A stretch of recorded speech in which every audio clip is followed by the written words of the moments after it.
The Chicago Bears got a head start on free agency this year, agreeing to terms with Kevin Byard, who's about as good of a replacement for Eddie Jackson as a veteran in the back end of the secondary as any of us could have hoped for. You are Locked On Bears, your daily Chicago Bears podcast. Part of the Locked On Podcast Network, your team every day.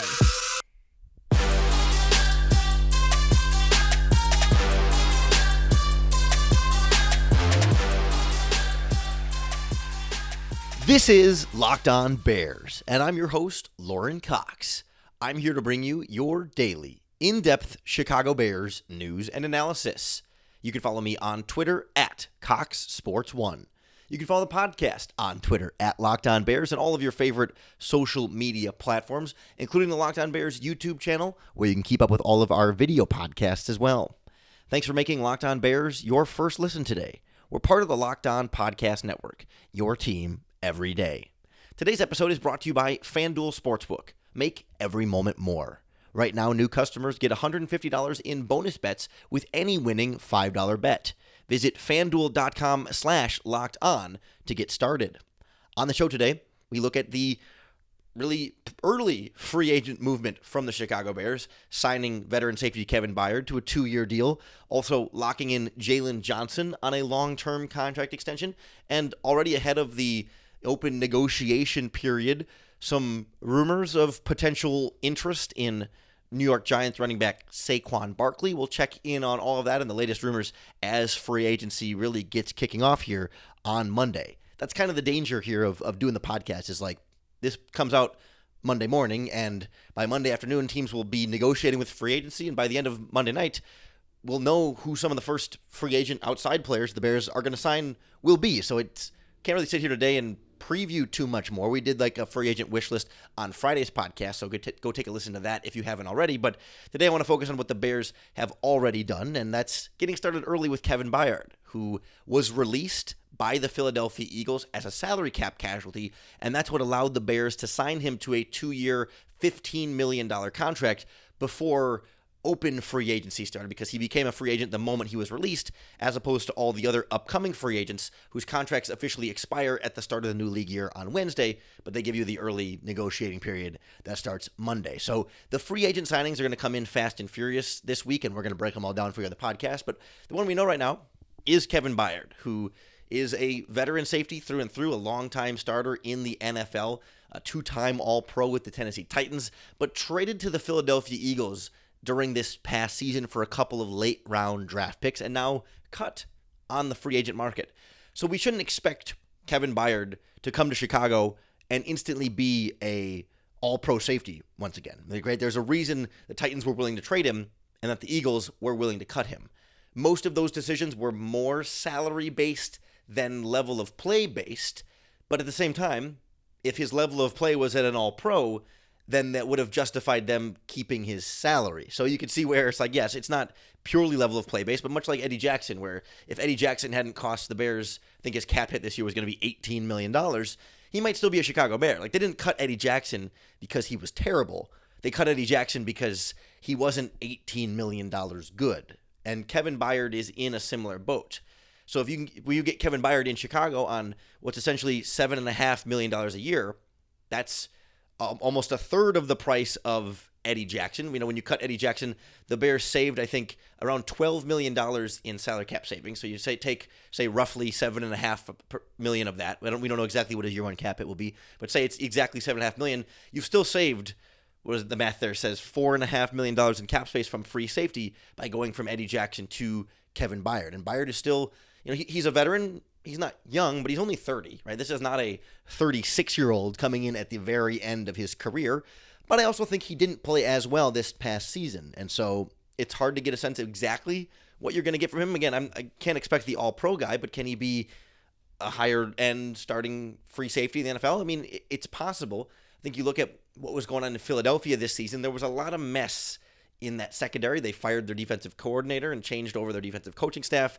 They traded for Byard to try and fix a secondary that was already struggling. And, he comes into a struggling secondary, and the free safety is not going to fix everything by throwing him in there. And then if the cornerbacks or the other safeties or the linebackers are messing up, it can make the free safety's job more difficult. Like, I'm not trying to excuse what we saw from Kevin Byard this season, which I think was less than up to his usual standard, but still, he wasn't bad, right? Just not good enough to keep at that salary number. So that's where this equation kind of comes in.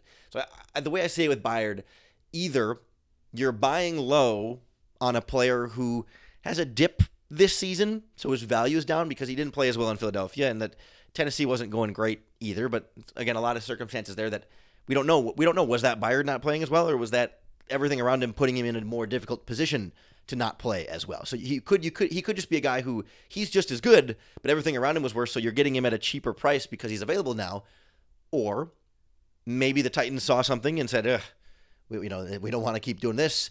The Eagles saw the same thing and go, we don't want to keep doing this. So they let him go, and he comes to Chicago, and maybe he's already on this decline, and the Bears are getting him on that decline, and maybe he'll decline more from there. Like, it's either going to dip and then go back up because it'll be a better defense around him in Chicago, or it's a dip and it's going to keep going down, and that's the risk that happens with signing veterans in free agency. But I do think Byard is a good risk to take in that way. I like having a veteran free safety on the back end with an otherwise young secondary around him in Chicago. Of course, bringing back Jaylon Johnson's a big part of that too, but like Byard can be that leader back there. Certainly well-loved in Tennessee. I was talking to our host from Locked on Titans, Tyler Rowland, about how Byard was just a fan favorite over there, someone that the fans were devastated to see traded at the deadline, someone who sets a really good example for young players in Tennessee for years on how to take care of your body, how to handle yourself with the media, like that sort of like true back end humble leader type at free safety. Like, that's what Byard was for the Titans, and that's what he can step in and be for the Chicago Bears. Maybe not instantly. You can't just come to a defense that's already established and say, hey, I'm in charge now, I'm the leader, everyone look at me. But, I think he'll fit right in, and he'll be the kind of player that the Bears really like in their secondary and the kind of football people that they want in their organization. He's a really good tackler, excellent in the running game in particular, strong in coverage, gets a lot of turnovers in previous seasons. Like, he's a lot of the kind of things you want. It's just a matter of, like, how good can he get back to being, and how much was 2023 an anomaly or the beginning of maybe more of a downward trend for Byard. I think it's worth a shot, especially on this 2-year deal. The way the contract is structured, it's almost certainly going to be 1 year this year, and then after this year, the Bears can probably pretty easily get out of this contract. If after 1 year it doesn't work out with Kevin Byard, the Bears could release him next offseason and get on with it. Or if Byard's playing really well, then they got him locked in on 2 years at a pretty reasonable rate for a safety. Like, yeah, it's maybe on the slightly higher side overall, but it's kind of giving both sides a little bit of what they want. Byard gets some money, the Bears get some flexibility, and I think both parties can be happy. The same is true for the Jaylon Johnson contract, where Jaylon Johnson got paid. He's one of the highest paid cornerbacks in football. The Bears handed out a lot of money to Jaylon Johnson, but found some ways to save a little bit of money with his contract as well. We'll look at where he fits in the cornerback market next on Locked On Bears. This episode of Locked On Bears is brought to you by our friends at eBay Motors. Passion, drive, patience. The things that bring home a winning trophy are also what keep your ride or die alive. eBay Motors has everything you need to maintain your vehicle and level it up to peak performance. From superchargers, roof racks, exhaust kits, LED headlights, and more, whether you're into speed, power, or style, eBay Motors has you covered. With over 122 million parts for your number one ride or die, you'll always find exactly what you're looking for. And with eBay's Guaranteed Fit, your part is guaranteed to fit every time or your money back. Because with eBay Motors, you're burning rubber, not cash. With all the parts you need at the prices that you want, it's easy to turn your car into the MVP and bring home that win. Keep your ride or die alive at ebaymotors.com. Eligible items only. Exclusions apply. eBay Guaranteed Fit only available to U.S. customers. Before Kevin Byard came in late last week, the Chicago Bears also locked up Jaylon Johnson on a long-term deal, and we're starting to get a little bit more detail on what that contract looks like. And it ultimately comes away looking like something that's very, very good for Jaylon Johnson and the Bears. I mean, at the end of the day, when you have a top-flight player at a position, you're not really going to come away from that contract feeling like, man, we got a steal or we got a great deal on this player. But I still think this is a contract that generally works out for both sides. But I do think, I mean, if you have to pick a winner in the Jaylon Johnson contract negotiations, like I think Jaylon Johnson won. Like at the end of the day, he won. And And to his credit, he was only on the franchise tag for like 48 hours. Like, that was pretty well executed by he and his agent throughout this process. And of course, well executed by Jaylon Johnson to play out the last season of this contract and have the best year of his career. But as the contract sort of structures out here, he ends up getting not the most expensive cornerback contract on the market, but a high-end cornerback contract on the market.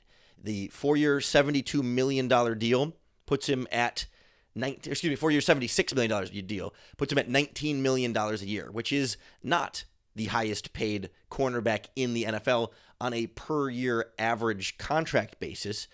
But it does put him, again, on a per year basis in the top 10. Let me see, 1, 2, 3, 4, 5, 6, 7, 8th at $19 million a year. He's just below where Trayvon Diggs came in on a 5-year deal worth $97 million. I think Marshawn Lattimore got the same number a couple years ago.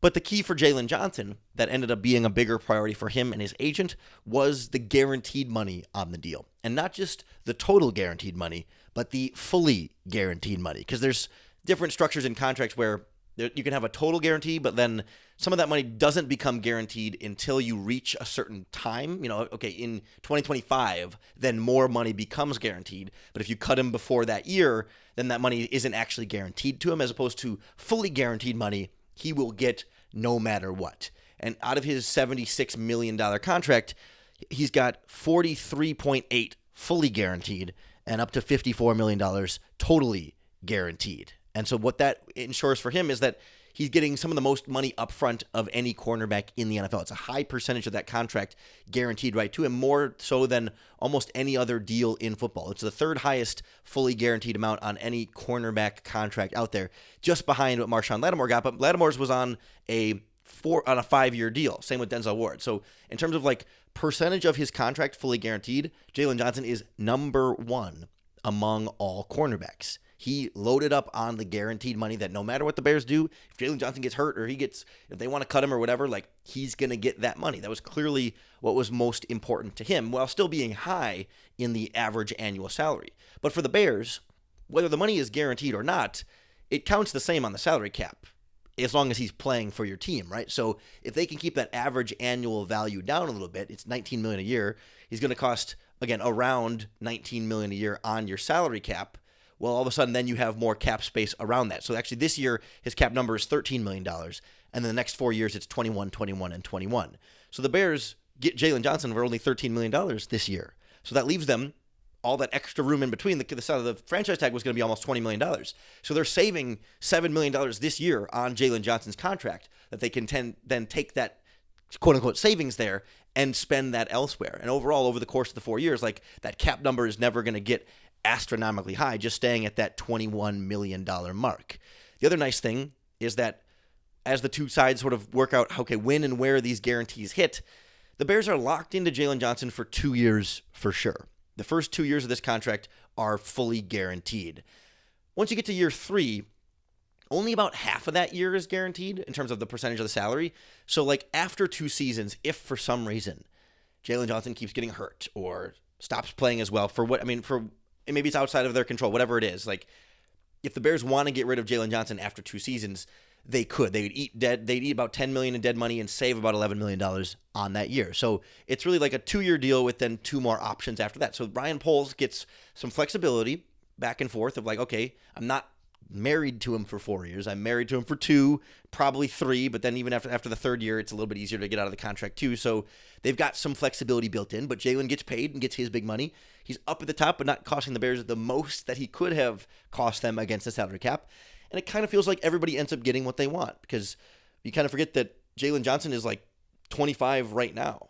And so at the end of this 4-year contract, if he plays out all 4 years, he'll hit free agency again at the age of 28, like still in the prime of his football career. And so he could cash in again on another $100 million type contract. I guess it was a $76 million type contract 4 years from now, and get those 2 big paydays over his career. Like, it gets Jaylon Johnson everything he wants, and it gives the Bears some real flexibility. So it is a win-win there, but I do feel like Jaylon ended up getting like everything he wanted, and the Bears were able to mostly get everything that they wanted over the course of this deal. So I think it works out really well, and for the Bears, of course, it sends a message to every other player in that locker room of like, hey, if we draft you, and which, by the way, Ryan Poles did not draft him, but if the organization drafts you, if you're part of this team, if you play well and develop and play up to the best at your position and the best of your potential, we will reward you. We will give you a market value contract. We're not afraid to pay players a lot of money. Like, it was one thing when you trade for Montez Sweat and give him a big deal. Like, that was kind of assumed when you traded for Sweat, you were going to give him a big contract. It wasn't like Sweat earned, quote unquote, that contract from the Chicago Bears. I mean, he did for his play in Washington, but he didn't like earn it with the Bears per se. But whereas like Jaylon Johnson from day one worked his way up from rookie, to starter, and now Pro Bowl caliber, Pro Bowl player, and one of the best cornerbacks in football this past season. And like, that sends a message to everybody that, hey, if you work hard and you play really well, we're not just going to cast you away and let somebody else pay you and say, oh, we don't do that. No, we will reward you if you earn it. And even when we have tough negotiations, even when Jaylon Johnson requests a trade and we grant it, you say, okay, Jaylon, like, we're trying to make this work, but go look for deals. Like, even when negotiations break down, we can still come back to the table and still reach a deal where both sides are happy. Like, that certainly sends a message from this Bears front office to all the players in the locker room and all outside free agents this upcoming week and for the rest of the offseason and for future years, that the Bears have this track record of being willing to work with players, being willing to work with agents, being willing to reward players and agents as well, and find ways to make deals where everyone gets what they want out of it. Like, it's good work by Ryan Poles. I'm glad he was able to pay Jaylon Johnson quickly here and not have to linger on the franchise tag. I thought it would have taken a little bit longer, but good for them for just needing a few more days with the franchise tag to finalize hammering out a deal. But I'm surprised. Maybe it was kind of a game of chicken where the Jaylon Johnson's camp said, do it. Place the franchise tag on us. We dare you. And then they did. And like, all right, now let's make a deal. Like, I don't know exactly how that played out, but I'm glad it did. I'm glad it doesn't have to be a storyline of like, is he going to hold out on the franchise tag through OTAs and minicamp and training camp and that stuff? Like, nope, it's taken care of. Your cornerback is locked in. Your free safety is locked in. Your entire Bears starting secondary is locked in. Byard and Brisker, and then Johnson and Stevenson with Kyler Gordon in the slot. Boom. Positions handled. Maybe you draft a backup safety in the draft for some depth. You can never draft too many corners. Like, sure, you'll draft backups, players to develop, but you're not really worried about the secondary throughout the rest of the offseason now, so they can turn their attention to some key spots on offense. Certainly the defensive line is going to be important. And already, even though you're not allowed to talk to players or anything yet in the sort of illegal tampering side of football, some rumored interest in a star running back for the Bears. We'll talk about the rumors for potential Saquon Barkley interest next on Locked On Bears. This episode of Locked On Bears is brought to you by our friends at FanDuel Sportsbook. Say goodbye to busted brackets because FanDuel lets you bet on every game of the upcoming tournament. Whether you're betting on a big upset or a one seed, it's time to go dancing with America's #1 sportsbook.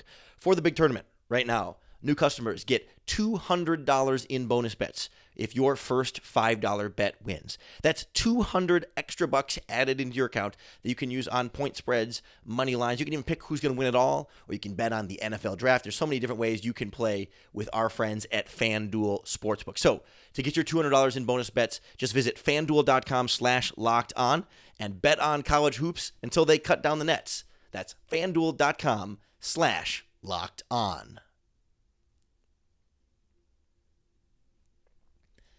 So the tampering period is what they call it. I mean, tampering is considered illegal, and it's kind of a dumb name, but the negotiating window in NFL free agency opens up on Monday here.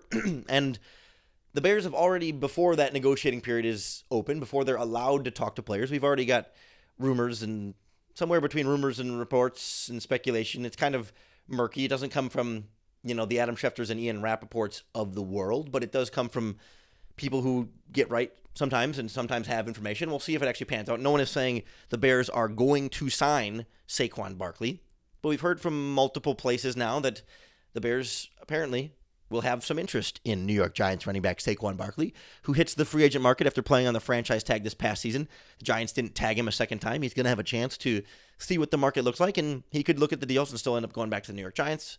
But it sounds like the Bears are at least expected to have some level of interest in him.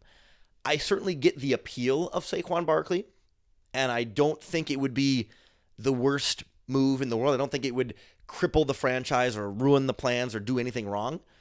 But I also don't think it's a smart decision. I don't think it's a necessary decision, right? Like you can get away with it. It's fine. Like it's not gonna kill you, but it's not what I would do, and it's not what I would like to see Ryan Poles do. Saquon Barkley is a very good running back. It's not a criticism of Barkley per se, but it becomes the same conversation about running back value. There's certainly not a very good track record of free agent running backs in particular. It's one thing if you re-sign your own running back, but when running backs change teams in free agency and sign big contracts in doing so, it's not a strong track record of those players being very good.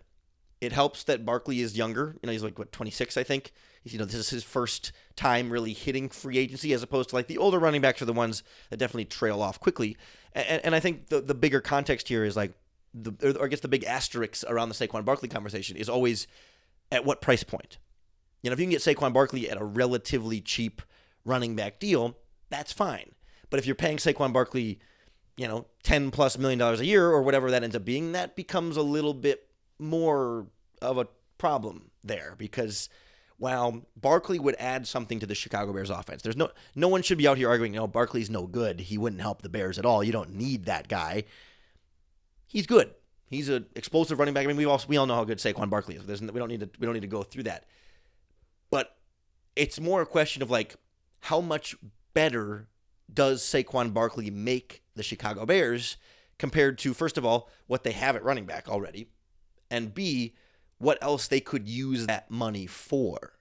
Could you take Saquon Barkley's contract, whatever number that ends up being, and spend that much more money on a better defensive end, on a better defensive tackle? If you sign Barkley to whatever deal, does that mean the tackle or the end or the center or the wide receiver that you sign has to be that much less? Like, because you could take that running back money that you don't really need. Right? No one is sitting here today and saying the Bears need a running back. You've got Khalil Herbert, you've got Roschon Johnson, you've got Travis Homer. Saquon Barkley can add to that group and make that group better, but running back is not a whole. It's not a need on this roster. If you went into the season with these three running backs, you would be okay. Sure, you could still draft one. You could sign a Deontay Foreman. Like, sure, you can add more to running back position, but like Khalil Herbert and Roschon Johnson can handle the running back duties, and you're not going to be sitting there going, man, the Bears are bad at running back. The Bears suck at running back. They don't have any talent in the backfield. No, I like both of those running backs. Like, Khalil Herbert continues to be a really effective runner. Roschon Johnson, as a rookie, shined. He's a good pass protector. Seemed to have some receiving upside, a hard runner between the tackles. Like, he might never be a Hall of Fame running back, but he's a very good running back. That's fine. So, like, you don't need the running back. And it doesn't tend to work out super well, and you don't tend to see the expensive running backs be the great ones. Like, unless you're if you're Christian McCaffrey or you're Derrick Henry, those guys are the truly special difference maker running backs that are worth every penny. And there's some thought that Saquon Barkley has the kind of talent to approach that level, but we haven't quite seen him do quite that. Like, he's been very good. There's not a criticism of Saquon Barkley to say he's not the best running back in football. You know what I mean? Like, he's not. To me, it's McCaffrey and it's Henry, and then there's a gap, and then there's a bunch of other running backs. And he's in that group, that next group of running backs.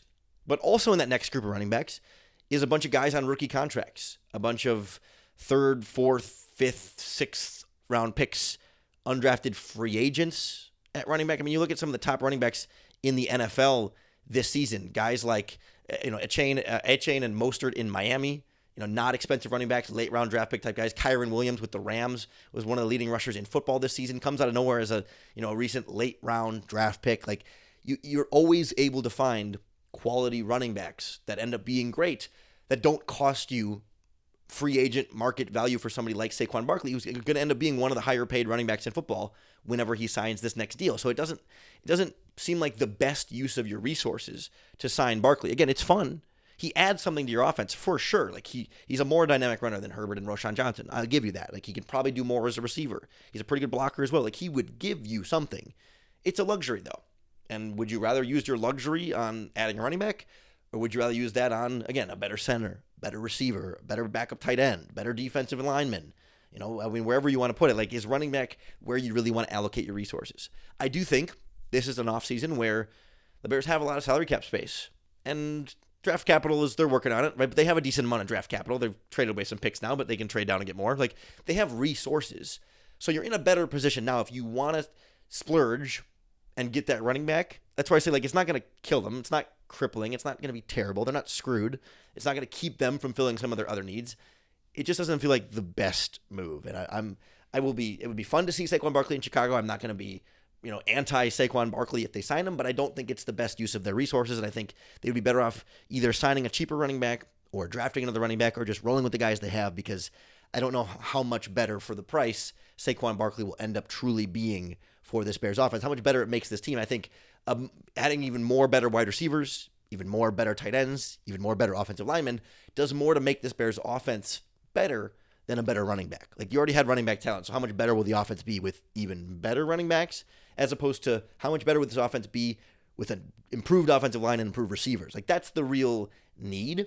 So, like, let's address that first, and if you get everything else squared away, and then you can add an upgrade at running back like Saquon Barkley, we can have that conversation. Like, if that's the piece to put you over the top, you just need a little bit more of a dynamic rusher, and that's all you need, okay, maybe we can go out and get it if you got the room for it. But, like, let's get a really good wide receiver core that's 4 receivers deep. Let's get an offensive line where all 5 starters are great. And then if you want to add a running back after because you got room for it, that's great. But, like, make sure you pay those bills first before you buy this sports car that you want to keep in the driveway. Like, you got a car that works. Your car gets good gas mileage, gets you from point A to point B. It's reliable, gets repairs. The sports car is out there, but it's expensive. And let's make sure we pay all the other bills first before we go out and buy that sports car in Saquon Barkley. No one's denying that the sports car will be fun, that it would be a better car than the cars that you already got, but you got cars. You don't need a car. If you needed a car anyway, then you might as well buy the sports car if you can afford it. But, like, you already got a car. So why are you going out and trying to get the sports car until we make sure that the electricity bill's paid, the water bill's paid, property insurance is paid for, the mortgage is paid, and then you can get that car. But for now, like, let's hold off on Saquon Barkley, ideally. But, hey, we'll see what the Bears end up doing. Whatever they do, you can be sure we'll break it all down for you right here on the Locked On Bears podcast. So make sure you hit that subscribe button on YouTube or wherever you listen to podcasts. That's going to be the best way to keep up with all of our daily, in-depth Chicago Bears news and analysis. Our video podcasts are on YouTube as well, so check those out. We're really your team every day here on the Locked On Podcast Network. As you can see, my surroundings on the YouTube channel, and maybe you can hear it if you're a audiophile. I'm on the road today for the podcast, but I'll be back in the home studio for tomorrow to break down all of the biggest free agent updates. So we'll talk to our other Locked On Podcast Network hosts of the Bears free agents. I do want to get Tyler Rowland on to talk about Kevin Byard from the Titans, but I think there's going to be a lot of free agents to get to, so I'm not rushing through that process, but we're going to get to know all these new Bears and make sure that every single time you still get another opportunity to bear down.